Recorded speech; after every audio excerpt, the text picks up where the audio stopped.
Bonjour les audacieuses de la foi et bienvenue sur la chaîne Oser vaincre. L'excessive grandeur de son pouvoir qui agit en toi. Nous nous étions arrêtés à Éphésiens 1, verset 19. Et dans ce passage, il est dit, « Et quelle est l'excessive grandeur de son pouvoir envers nous qui croyons, selon l'efficacité de son puissant pouvoir. » Une deuxième version, et quelle est la puissance extraordinaire dont il dispose pour nous les croyants? Cette puissance est celle-là même que Dieu a manifestée avec tant de force. Lorsque vous lisez le livre d'Éphésiens dans le désordre, sans prendre en considération tout ce que l'apôtre Paul nous dit depuis Éphésiens chapitre 1, verset 1, jusqu'à Éphésiens chapitre 6, verset 9, puis lorsque vous arrivez à Éphésiens 6, 12, où il est écrit, « En effet, ce n'est pas contre le sang et la chair que nous luttons, mais contre les principautés, contre les autorités, contre les pouvoirs de ce monde des ténèbres, contre les puissances spirituelles mauvaises qui sont dans les lieux célestes. » Et bien, quand vous arrivez à ce passage-là, et que vous n'avez pas pris le temps de tenir compte de tout ce qui a été écrit depuis Éphésiens 1, 1, vous pouvez avoir peur. Vous pouvez être nerveuse, anxieuse et même agitée. Nous pouvons paniquer. Mais si nous avons commencé par le début de la lettre et que nous l'avons parcouru point par point, nous comprenons qu'il y a déjà une excessive grandeur de son pouvoir qui agit en nous. Et il est dit que ce pouvoir est en accord avec la puissance même que Dieu a manifestée avec tant de force. Ce qui agit en nous est directement proportionnel à la puissance même de Dieu. Si nous reconnaissons cette révélation sur le fait que ce qui est à l'intérieur de nous est vraiment si dynamique, si grand et si puissant, alors, quand nous sommes arrivés plus tard sur ce passage d'Éphésiens 6, 12, qui nous dit que nous sommes confrontés à des démons, à des principautés, à la puissance du diable, alors nous nous dirons, et alors? Et alors? Vous comprenez? J'espère que l'étude du livre d'Éphésiens vous permet de comprendre votre constitution spirituelle en Christ. Amen. Parce que la réalité, je dirais même que la vérité de la parole de Dieu dit que je vis avec l'excessive grandeur de son pouvoir qui agit en moi. Et c'est en proportion directe à la puissance même de Dieu. Voilà la vérité. C'est ma constitution spirituelle en Christ. Ainsi, lorsque nous avons cette compréhension, lorsque nous comprenons, alors il n'y a aucune raison d'être nerveuse. Il n'y a aucune raison d'avoir peur. Dans la Bible, il nous est dit que nous devons résister au diable et le diable fuira loin de nous. Jacques 4, 7. Mais malheureusement, la plupart des gens donnent beaucoup plus de crédit au diable qu'ils n'en accordent à Dieu. Nous devons simplement apprendre comment obtenir cela en proportion directe. Amen. Examinons quelques autres versets intéressants en relation avec cela. Dans Éphésiens 3,16, il est dit ceci, « Qu'il vous donne conformément à la richesse de sa gloire, d'être puissamment fortifié par son esprit dans votre être intérieur. » Est-ce que vous avez entendu? Qu'il vous donne conformément à la richesse de sa gloire. Quelle quantité de gloire? À quel point la gloire de Dieu est-elle riche? Elle est infinie. Amen. Et donc, Dieu dit que c'est en proportion directe à cela qu'il va vous fortifier. Il va vous fortifier, il va fortifier chacune d'entre nous en proportion directe de la richesse de sa gloire. Puis il nous dit, toujours dans le livre d'Éphésiens chapitre 3 au verset 20, il dit ceci, Or, à celui qui peut faire infiniment plus que tout ce que nous demandons ou pensons. Écoutez bien, selon la puissance qui opère en nous. Selon la puissance qui opère en nous. Ma sœur, est-ce que tu arrives à comprendre qu'il y a la puissance de Dieu qui opère en toi? Dieu peut faire infiniment plus que tout ce à quoi nous aurions le courage de penser ou même tout ce à quoi nous aurions l'audace de demander. Selon la puissance, sa puissance qui agit en nous. Et comment ça fonctionne? En proportion directe de la puissance qui agit en nous. Nous devons simplement avoir la révélation de toute la puissance que Dieu a libérée en nous. Afin que nous sachions que quoi qu'il arrive, nous resterons toujours debout. Nous n'allons pas du tout être secoués par tout ce que l'ennemi met au-devant de nous. La puissance même de Dieu agit en moi. Dans Éphésiens 1:20, il est dit ceci. Cette puissance, il l'a déployée en Christ quand il l'a ressuscité et l'a fait asseoir à sa droite dans les lieux célestes. En fait, pour bien saisir ce qui se passe ici dans la tête, dans la tête et l'esprit de l'apôtre Paul, nous devons relier ce passage à Éphésiens 2, verset 6, qui nous parle de notre position en Christ, où il est dit ceci. Il nous a ressuscités et fait asseoir avec lui dans les lieux célestes en Jésus-Christ. Ça veut dire que le jour où Jésus est ressuscité et est monté au ciel, il a reçu l'autorité sur tout. Et les Écritures nous disent que nous sommes assis dans ces mêmes lieux en Jésus-Christ, assis avec Christ dans les lieux célestes. Ce qui signifie que ce n'est pas seulement Jésus qui est victorieux sur toutes les forces du diable, sur toutes les forces du mal, sur toutes les choses négatives de ce monde. Il est dit que nous sommes tous assis dans ce même lieu. Amen. Et que nous sommes dans ces lieux étant en Christ. Par conséquent, selon la logique, si A égale B et que B égale C, ça veut dire que A est égal à C. Amen. Alors si Christ est assis dans ces lieux avec autorité et que nous sommes assises dans le même lieu en lui, alors nous sommes également assises dans la même position d'autorité que celle de Christ. Vous me suivez? Lisons la suite du verset qui nous explique, où l'apôtre Paul nous explique la manière dont Christ est assis dans ces lieux. Il est dit, bien au-dessus de toute principauté, de tout pouvoir, de toute puissance, de toute domination et de tout nom qui est nommé non seulement dans ce monde, mais aussi dans celui qui est à venir. Donc, le Christ est bien au-dessus, pas juste un peu, hein, mais il est bien au-dessus de toutes ces principautés, de tous ces pouvoirs et ces forces spirituelles. Donc, si nous sommes assises dans ces lieux avec lui, alors nous sommes également bien au-dessus d'eux. Amen. Nous devons comprendre exactement à quel point notre position d'autorité pèse en notre faveur. Nous sommes dans une position où même nos faibles petites prières peuvent détruire les œuvres du diable. Parce que nous avons cette gravité spirituelle qui joue en notre faveur. Amen.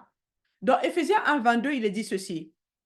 Oui, Dieu a tout mis sous les pieds du Christ. Il a mis le Christ au-dessus de tout et il l'a donné comme tête à l'Église. En d'autres termes, l'apôtre Paul nous dit dans ce verset qu'il ne s'agit pas seulement de Jésus, mais qu'il s'agit du corps de Christ. Vous et moi, nous sommes le corps du Christ. L'Église représente le corps du Christ. Et c'est dans cette position d'autorité que nous remplissons tout en tous. À présent, Passons maintenant au chapitre d'Éphésiens, chapitre 2, où l'apôtre Paul commence par dire, « Et vous qui la vivifiez, qui étiez morts dans vos infractions et dans vos péchés, dans lesquels autrefois vous avez marché selon le cours de ce monde, selon le prince du pouvoir de l'air, l'esprit qui maintenant agit dans les enfants de la désobéissance. » Au verset 5, il est dit, « Lorsque nous étions morts dans les péchés, Dieu nous a vivifiés ensemble avec Christ. Et par grâce, vous êtes sauvés. » Le point suivant que l'apôtre Paul soulève est le fait que nous avons été rendus vivants.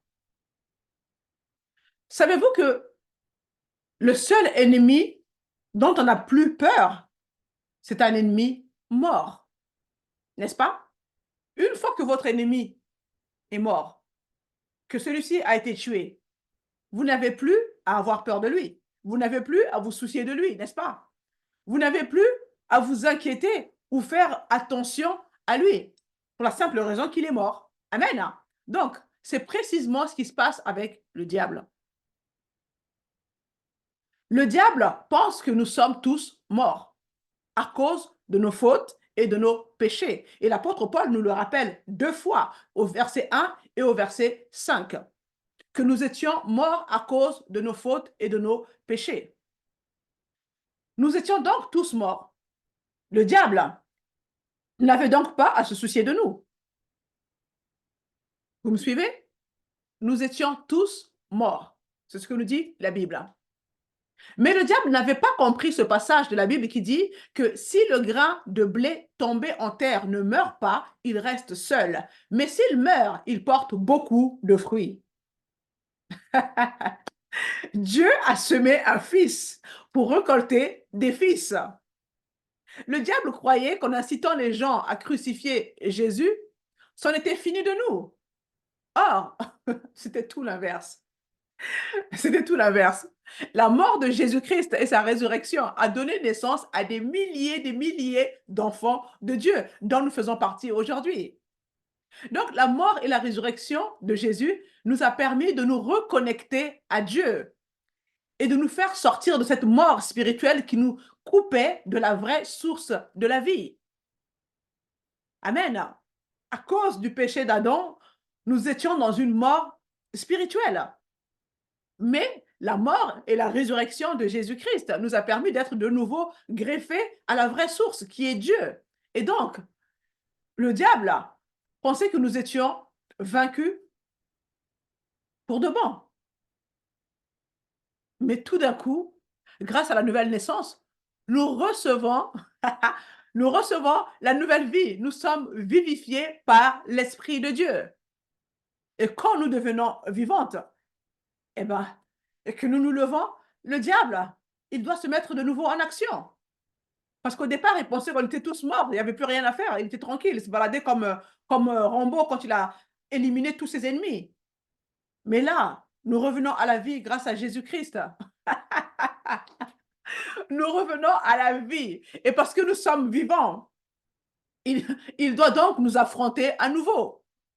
Il doit nous affronter à nouveau. Vous savez, quand on regarde le film de Rambo, il se bat, il se bat avec une vingtaine de personnes à la fois, il tue celui-ci, il tue celui-là, et à un moment donné, tout le monde meurt. Et c'est le calme complet. Il est là, il marche avec assurance, parce que tous ses ennemis sont morts. Et c'était comme ça que le diable marchait. Nous étions tous morts. Et puis soudain, comme dans le film de Rambo, au moment où vous dites, ouf, il n'y a plus d'action, c'est calme, tous ses ennemis sont morts. Et soudain, il y en a un qui se lève et le combat repart de plus belle. Et là, vous êtes là, oh là là, mais qu'est-ce qui va se passer? Qu'est-ce qui va se passer? Eh bien, vous voyez, le diable marchait avec assurance, comme Rambo, une fois qu'il a éliminé tous ses ennemis. Mais soudain, on reçoit la vie de Christ. Nous revoilà vivifiés par le Saint-Esprit. Et là, le diable doit se remettre en action. Il doit nous affronter à nouveau. C'est un principe important, mes sœurs. Amen. De se dire que maintenant, je ne suis plus morte, mais je suis en vie. Amen. Je suis vivifiée par le Saint-Esprit. Et quand je suis vivifiée, je suis un défi pour le diable. Amen. Je suis un défi qu'il doit relever parce qu'il me croyait morte. Il croyait que ça était fini de moi. Mais non, Jésus-Christ, mort, ressuscité, m'a ramené à la vie. Et le Saint-Esprit m'a vivifié. Et comme je suis vivifié, maintenant je suis un défi que le diable doit relever. N'ayez jamais l'impression que le diable est votre défi. Non, vous êtes le défi du diable. Lorsque tu te réveilles, oh toi, enfant de Dieu, lorsque tu te réveilles, toi qui es revêtu de Christ, toi qui es rempli de la puissance même de Dieu, assise dans le lieu céleste en Christ, alléluia, en position d'autorité, le diable sait que lorsque tu te lèves, il a un défi à relever. Amen. Nous devons le ressentir comme ça, mes sœurs. Le diable a un défi à relever. Je suis vivifié et par conséquent, je suis un défi pour le diable. Il n'est pas un défi pour moi. Il a déjà été vaincu par mon Seigneur et mon Maître, Jésus-Christ, est déjà venu faire sa demeure en moi. Le diable est vaincu. Colossiens 2,15, vous vous souvenez? Amen. Je suis un défi qu'il doit relever. Au verset 3, il est dit ceci.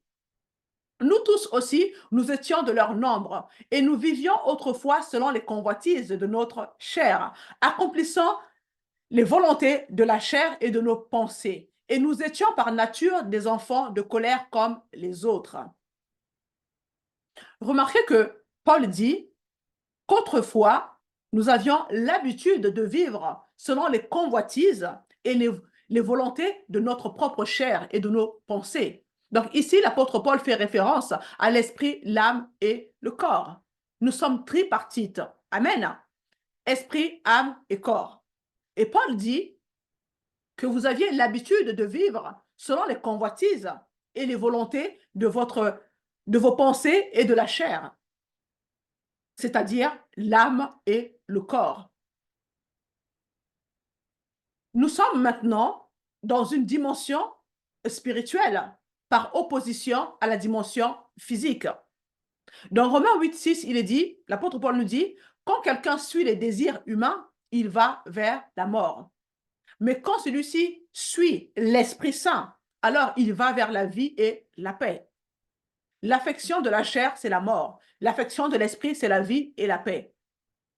Et donc, notre âme est la partie centrale. C'est la partie, au fait, qui décide si je dois me connecter à l'Esprit de Dieu ou si je dois me connecter à la chair. Amen. La connexion à la chair, c'est la mort. La connexion à l'Esprit, c'est la vie et la paix. Amen. La pensée de la chair, c'est lorsqu'on est focalisé sur les 5 sens, sur les circonstances, sur tout ce qui nous entoure. Amen. Et cela vous conduit vers la mort. C'est la Bible qui le dit. Amen. Nous avons donc la possibilité de décider où focaliser nos pensées et notre mentalité.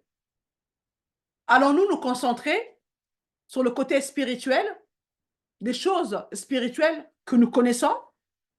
Si c'est le cas, alors c'est la vie et la paix.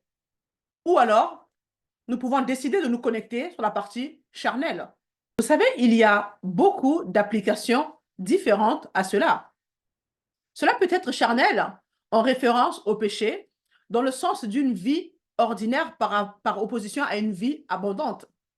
Ainsi, il existe plusieurs niveaux différents dans lesquels nous avons une pensée de nature charnelle. Amen.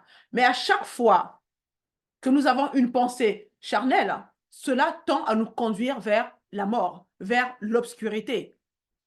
Nous n'expérimentons pas la vie abondante que Dieu nous a réservée.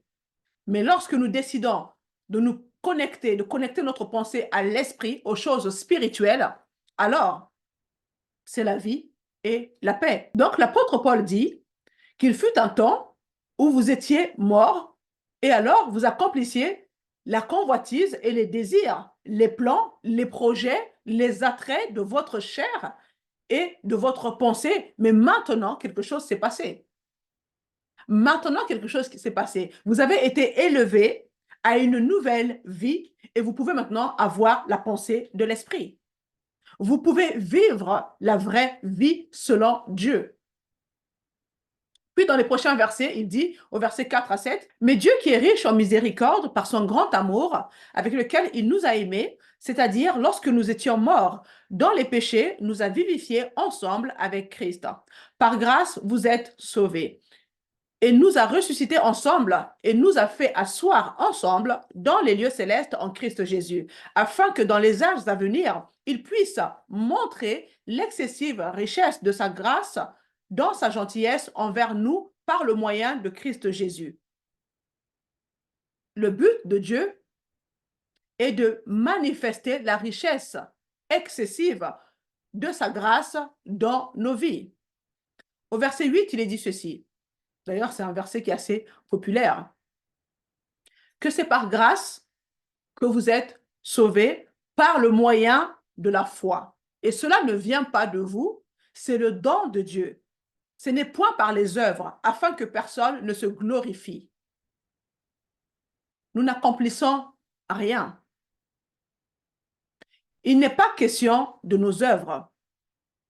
Nous reconnaissons tous que c'est uniquement par la grâce de Dieu qui agit en nous et qui fait de nous quelque chose. Ce n'est que grâce. Souvent, en citant ce verset, lorsque nous disons que nous sommes sauvés par la grâce à travers la foi et que cela ne vient pas de nous, et que si nous le faisons par les œuvres, nous aurons de quoi nous vanter. La chose que nous ignorons la plupart du temps, c'est le reste du contexte. Et le reste du contexte se trouve au verset 10 où il est dit ceci. Nous sommes son ouvrage, ayant été créés en Jésus-Christ pour des bonnes œuvres que Dieu a préparées d'avance afin que nous les pratiquions. Nous ne sommes pas sauvés par nos œuvres, c'est vrai, mais nous sommes l'ouvrage de Dieu. Et le fait d'être son ouvrage nous donne alors la capacité de faire les œuvres de Dieu. Ces mêmes œuvres que Dieu veut réaliser à travers nous. Amen. Et le mot ouvrage est un mot intéressant parce qu'il veut dire en réalité chef-d'œuvre. Comme la Joconde, par exemple. Il fait allusion à une œuvre d'art qui ne peut être évaluée, à laquelle il est impossible d'estimer son prix. Il est impossible d'estimer son prix ou sa valeur. Et c'est ce qu'il dit. Nous ne sommes pas sauvés par nos œuvres. Nos œuvres ne sont jamais rien, mais Dieu a fait quelque chose. Il a fait quelque chose en toi, ma sœur. Il a fait quelque chose en nous, quelque chose qui a une valeur inestimable. C'est tellement précieux que c'est un chef-d'œuvre. J'espère que vous commencez à comprendre la valeur que vous avez aux yeux de Dieu. Est-ce que vous réalisez cela? Vous n'êtes pas n'importe qui. Vous avez de la valeur aux yeux de Dieu. Cette perle précieuse qu'il est venu racheter à un grand prix. Amen. C'est à la hauteur de la Joconde. Nous devons reconnaître que nous sommes le chef-d'œuvre de Dieu. Lorsque nous reconnaissons cette réalité, c'est alors que nous pouvons dire, OK, je vais pouvoir résister de temps en temps, m'opposer de temps en temps à des démons. Et alors? Et alors? Avez-vous déjà vu la Joconde au musée? De la même manière que la Joconde est surprotégée à cause de sa valeur, de même, j'ai toutes sortes de systèmes de sécurité autour de moi parce que je suis estimé par Dieu et que je suis son chef-d'œuvre. Si les hommes font tout leur possible, le maximum pour protéger l'œuvre d'art qui est la Joconde, en mettant toutes sortes de sécurités invisibles que nous ne voyons pas à l'œil nu, à combien plus forte raison Dieu ne mettrait-il pas toutes sortes de systèmes de sécurité autour de son chef-d'œuvre que nous sommes? Waouh! Et cela fait une différence dans notre façon de nous percevoir, mes sœurs.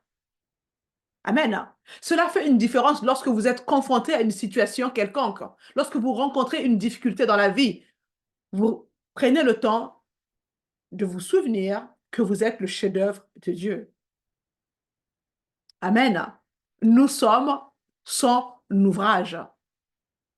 Puis au verset 11 à 13, il dit, souvenez-vous donc de ceci.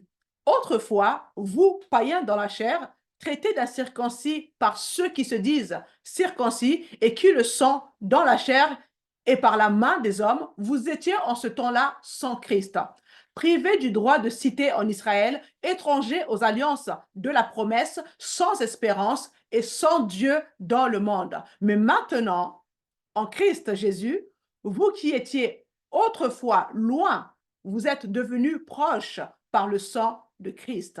Waouh! Le sang de Christ Jésus nous a rapprochés de Dieu. Continuons au verset 14. Oui, c'est lui qui est notre paix. Avec les Juifs et les non-Juifs, il a fait un seul peuple. En donnant sa vie sur la croix, le Christ a détruit le mur de haine qui les séparait. Verset 15. Il a enlevé toute valeur à la loi de Moïse, à ses commandements et à ses règles. Alors, avec les Juifs et les non-Juifs, le Christ a créé un seul peuple nouveau en union avec lui et ainsi il a fait la paix entre eux. C'est puissant. Que dit-il ici? Il nous parle de la révélation qui est venue à travers Paul. Disons que les païens devaient être sauvés tout autant que les Juifs et que Dieu a abattu le mur mitoyen de séparation. Mais tout cela est une fondation destinée à quelque chose que nous aborderons au chapitre 4 d'Éphésiens. Nous en reparlerons un peu plus tard de cette unité du corps de Christ.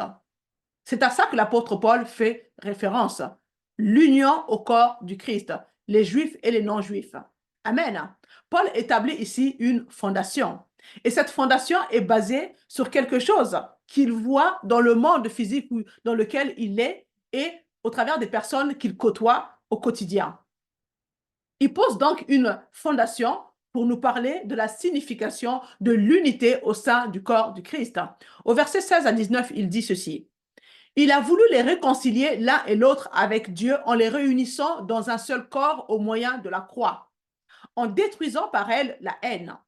Il est venu annoncer la paix à vous qui étiez loin et à ceux qui étaient près. À travers lui, en effet, nous avons les uns et les autres accès auprès du Père par le même esprit. Ainsi donc, vous n'êtes plus des étrangers ni des résidents temporaires, mais vous êtes au contraire concitoyens des saints, membres de la famille de Dieu. Waouh! Il y a une grande différence entre être un citoyen et être un visiteur dans le pays. Il y a une différence entre être étranger, pour employer le mot que l'apôtre Paul a utilisé, et être un citoyen.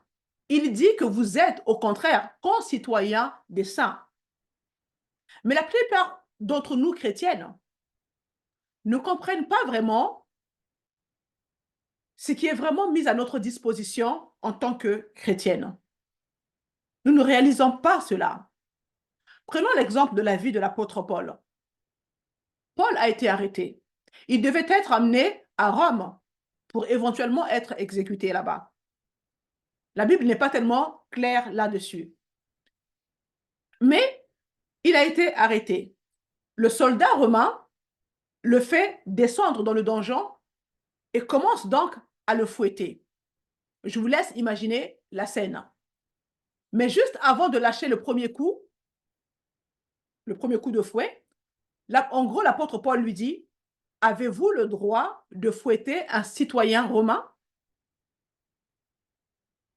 Et tout d'un coup, l'étau qui enserre le fouet se desserre.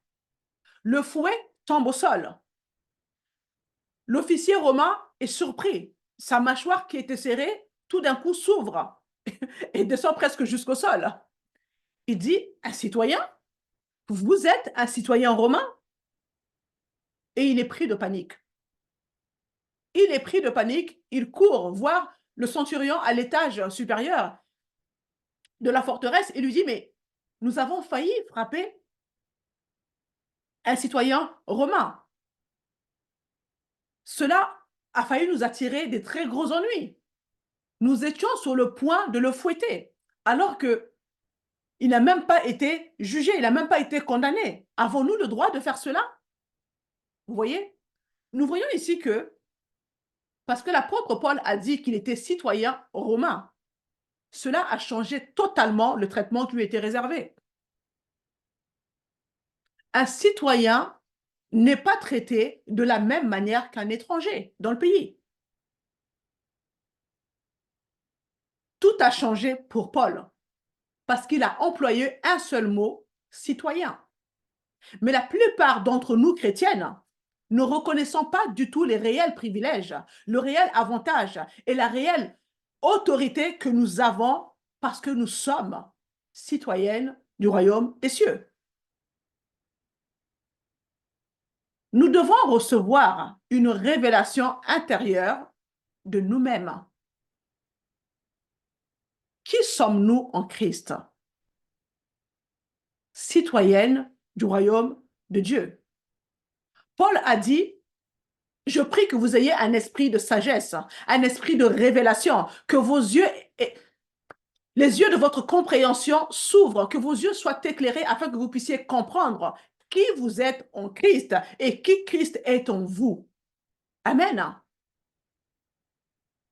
Ainsi, comprenez que nous sommes des citoyennes du royaume de Dieu. Et en tant que tels, nous n'avons pas à être manipulés, battus, molestés par les autorités d'un autre royaume. Nous avons été transférés des ténèbres vers le royaume du Fils de Dieu vivant. Les ténèbres n'ont plus d'emprise sur nous. Nous ne devons absolument rien à l'autre royaume. Nous avons changé de royaume. Comprenez qu'en tant que citoyenne du royaume de Dieu, vous avez tous les privilèges du royaume dans lequel nous vivons maintenant. Amen. Nous vivons dans le royaume de Dieu. Nous sommes dans le monde, oui, mais la Bible dit que nous ne sommes pas du monde. Il y a le royaume des ténèbres et il y a le royaume de Dieu. Nous avons été transférés lorsque nous sommes nés de nouveau. Et nous devons savoir comment exercer cette autorité du royaume et cette autorité de la citoyenneté que nous avons. Paul dit que nous sommes maintenant concitoyens dans le royaume de Dieu avec les saints. Au verset 20, il est dit ceci. Vous êtes intégrés dans la construction, dans les fondations sont les apôtres et les prophètes, et dans la pierre d'angle est Jésus-Christ lui-même. C'est en lui que tout l'édifice bien coordonné s'élève pour être un temple saint dans le Seigneur. C'est en lui que vous aussi, vous êtes édifiés avec eux pour former une habitation de Dieu en esprit. Là encore, Paul présente un principe dont nous parlerons quand on arrivera au chapitre 4 d'Éphésiens. Il est question, encore une fois, de l'unité du corps du Christ. Amen. Nous devons reconnaître la puissance du corps et pas uniquement le fait que nous soyons des soldats individuels. Autrement dit, lorsqu'il s'agit de revêtir l'armure de Dieu, nous n'avons pas à dire « je vais être le soldat, je vais être une guerrière ». En fait, en gros, nous devons oublier le je et employer le nous. Nous sommes un corps. Et Dieu, dans le livre d'Éphésiens, nous parle beaucoup de l'unité du corps. Il y a moins de différence entre être un soldat et être membre d'une armée. Tout ça, nous l'aborderons au chapitre 4 d'Éphésiens. Mais comprenons ceci. Quand vous êtes membre d'une armée, il y a une structure, il y a une unité, il y a une organisation. Et d'où viennent-elles? Des apôtres, des prophètes, des enseignants, des évangélistes, de toutes ces personnes que l'apôtre Paul parle à la dernière partie de ce chapitre 2. L'unité du corps du Christ. Et donc, l'apôtre Paul établit une fondation sur laquelle il va exposer une grande vérité un peu plus tard. Pour la dernière partie de ce partage, nous allons nous attarder sur les remarques importantes que Paul fait sur notre transformation. La transformation de la personne que nous étions avant la nouvelle naissance et par rapport à celle que nous sommes aujourd'hui. Mais avant d'aborder ce sujet, faisons un petit bond en arrière et revoyons rapidement quelques petites choses qui sont très importantes.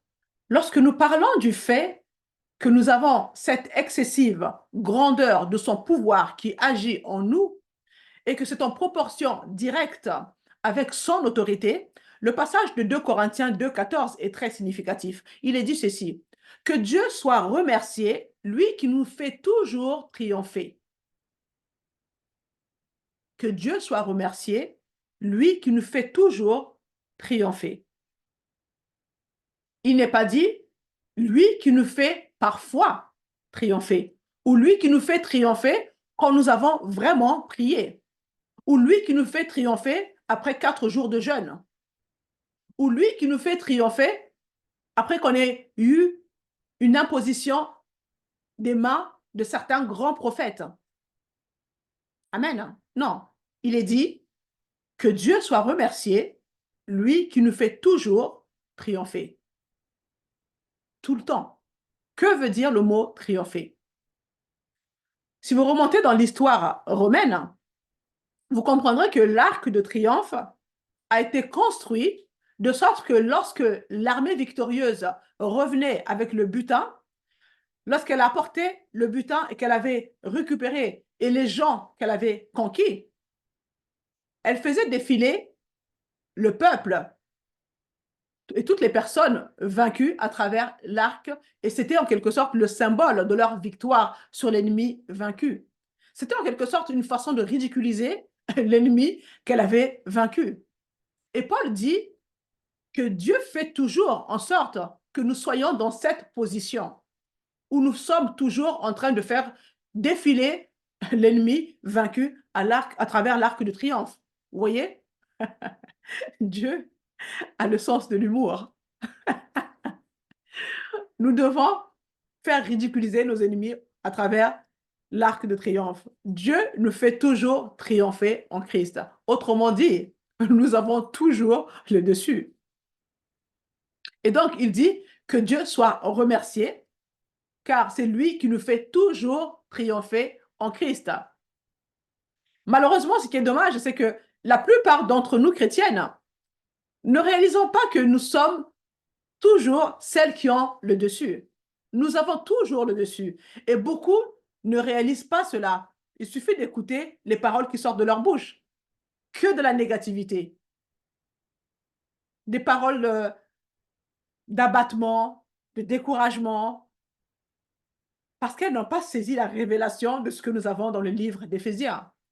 Mais Paul dit, je triomphe toujours. Il ne dit pas, je triomphe de temps en temps, mais juste un peu parce que le diable, parfois, il a le dessus. Non, il dit, je triomphe toujours. Dieu me fait toujours triompher. Amen. Et certains enfants de Dieu disent tout le temps, oh, mais oui, mais moi, je suis juste un pauvre pécheur, tout juste sauvé par grâce. Oui, vous êtes sauvé par la grâce. Et vous étiez un pécheur. Mais maintenant, vous ne l'êtes plus. Maintenant, vous êtes le saint de Dieu, sauvé par grâce. Amen. Nous devons surveiller nos paroles. Nous devons prendre conscience de tout ce qui pourrait abaisser notre position d'autorité et faire en sorte de supprimer certains vocabulaires qui ne nous valorisent pas. Amen. Revenons maintenant sur les remarques importantes que l'apôtre Paul nous fait sur notre transformation. Il dit que vous avez été vivifiés. Ensuite, nous vivions autrefois selon les convoitises de notre chair et de notre pensée. Mais maintenant, nous accomplissons les désirs de l'esprit. Puis il dit, non seulement nous avons été vivifiés, mais nous avons été vivifiés ensemble avec Christ. Autrement dit, notre vie est associée directement à la vie de Christ. Et l'un des résultats directs à cela, c'est que nous sommes maintenant assis dans les lieux célestes avec Christ en Dieu. Nous sommes assis dans les lieux célestes avec Christ en Dieu. Nous sommes dans cette même autorité dans les lieux célestes que Christ. Amen. Notre position en Christ. Éphésiens 2, 6.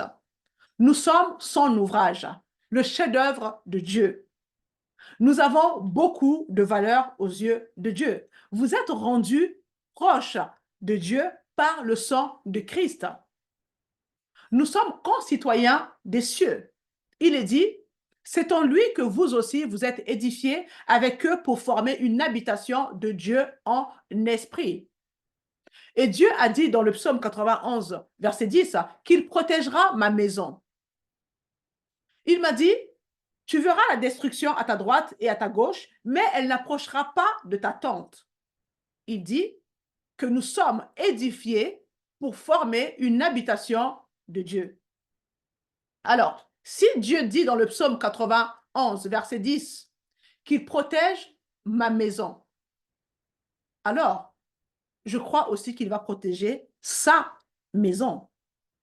Car selon 1 Corinthiens 6, 19, il est dit, vous le savez, votre corps est le temple de l'Esprit Saint.